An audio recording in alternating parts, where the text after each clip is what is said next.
네, 여러분 안녕하세요. 오늘은 38쪽 화석은 어디에 이용될까요? 같이 학습하도록 하겠습니다. 원래대로라면은 여러분들 36쪽, 37쪽에 화석은 어떻게 만들어질까요? 학습해야 되는데요. 우리가 화석 모형 만들기를 하는데 요 알지네이트라는 게 여러분들 혼자만 사용하기에 약간 위험할 수 있어서, 그러니까 뭐 만지거나 그런데 위험한 게 아니라 혹시 가루로 돼 있는데 잘못해서 여러분들이 입에 갖다 대는 경우가 있거나 그러면 안 되기 때문에 학교 나오면 선생님하고 같이 해볼 거고요. 그래서 온라인 학습으로 화석은 어디에 이용될까요? 먼저 학습하도록 하겠습니다. 그러면 책 내용을 먼저 살펴보도록 하겠습니다. 화석은 어디에 이용될까요? 오늘은 화석이 이용되는 곳에 대해서 학습하겠습니다. 그러면은 그 내용을 읽어보도록 할게요.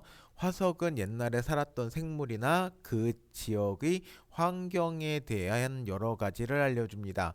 그리고 화석은 우리 생활에서 유용하게 이용되기도 합니다. 화석이 어떻게 이용되는지 알아봅시다 라고 얘기하고 있어요. 그 예전에 그 생물이 살았던 그 지역에 환경도 알게 해주고 그 다음에 이게 우리 생활에서 이용되기도 한대네요.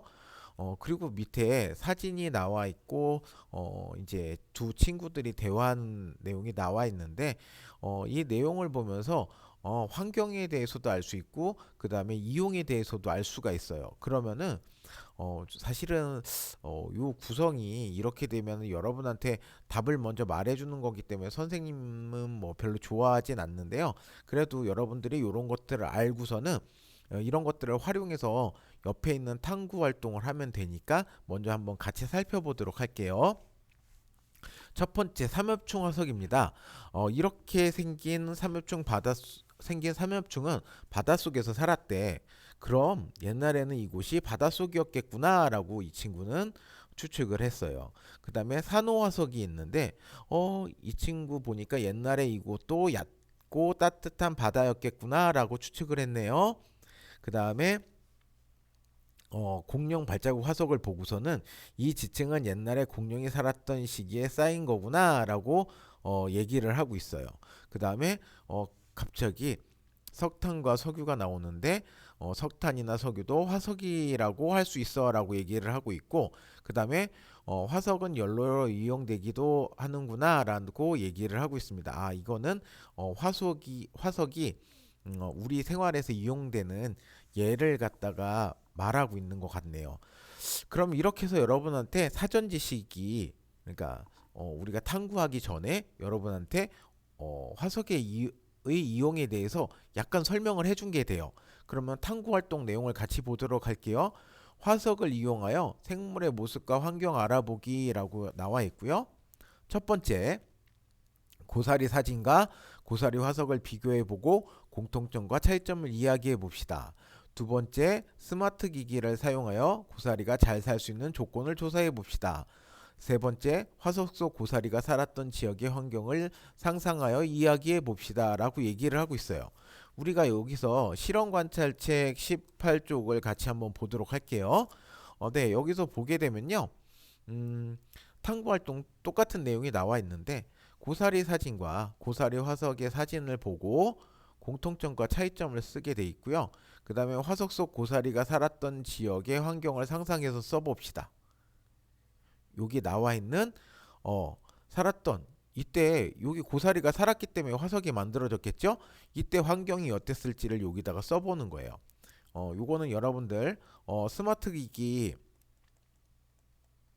뭐 스마트폰이나 컴퓨터 그 다음에 뭐 태블릿 등 다양한 인터넷이 되는 걸 활용해서 이제 고사리가 사는 환경을 조사해 보고 그것을 활용해서 여기다가 답을 쓰면 되겠죠. 자, 지금부터 동영상 잠깐 멈추고 답을 써보도록 합니다. 다 써봤나요? 그러면은 선생님하고 같이 한번 보도록 할게요. 먼저 공통점이 있고 차이점이 있는데 이런 것 볼 때 여러분들이 흔히 좀 착각하거나 아니면은 너무 생각을 화석에 집중한 나머지 어, 여기서 비교하려는 것을 비교 못하는 경우가 있는데요. 여기서는 모습을 알기 위해서 비교를 하라고 그랬으니까 정말로 요 고사리의 모습만 가지고 여기에 나와 있는 요 고사리의 모습만 가지고서는 비교를 해야지 답을 제대로 쓸 수가 있습니다. 그래서 공통점 보면요. 여기서도 보면은 고사리의 줄기가 나타나고 그 다음에 이렇게 잎이 나타나게 되죠. 그래서 잎과 줄기 그리고 이 전체적으로 이렇게 생긴 거 생김새가 닮았죠. 생김새가 비슷하다. 이렇게 공통점을 찾을 수가 있고요.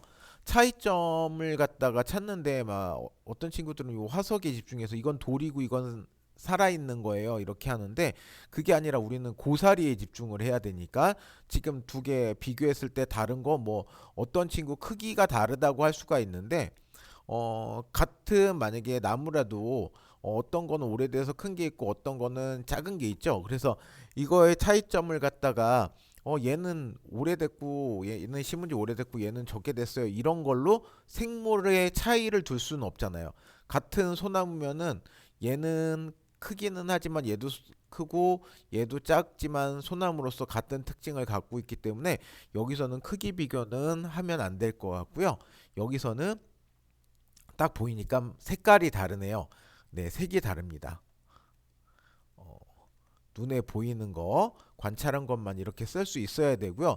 선생님 전 여기다가 돌이라고 쓰고 막 이렇게 해서 잘못된 답을 써놨어요 라고 하는 친구들이 있을지 모르는데 상관없습니다. 여러분들이 스스로 생각해서 썼으면 잘한 거고요.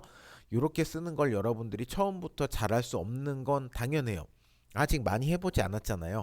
그러니까 올해 선생님하고 하면서 연습을 하다 보면은 나중에 잘 쓰게 될 거니까 만약에 좀 틀리거나 부족한 게 있으면은 이렇게 첨삭만 더 덧붙여서 써놓기만 하고 다음번에 참고를 하면 될 것 같아요. 네, 다음 2번 문제. 화석 속 고사리가 살았던 지역의 환경을 상상해 써봅시다. 그랬는데 우리가 상상이라기보다 이거는 우리가 예상을 갖다가 해야 되는 건데 예상을 하려고 하면은 우리가 뭐가 필요하다고 그랬죠? 네, 근거가 있어야 된다고 그랬죠? 증거, 근거. 이런, 근데 그냥 근거가 아니라 과학적 근거가 필요합니다. 그래서 여러분들이 스마트 기기로 고사리가 살 수 있는 환경에 대해서 조사를 해봤으면은 이런 것들을 예상하기가 훨씬 쉬울 텐데요. 찾아보면은 고사리가 사는 온도가 20도씨 이상이 돼야 된다고 그래요. 20도씨 이상부터 30도씨 이하 정도에서 살고 그 다음에 비교적 습기가 많은 게 좋다고 얘기를 하고 있어요.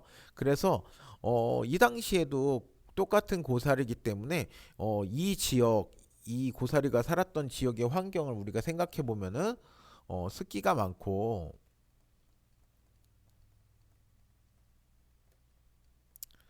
따뜻한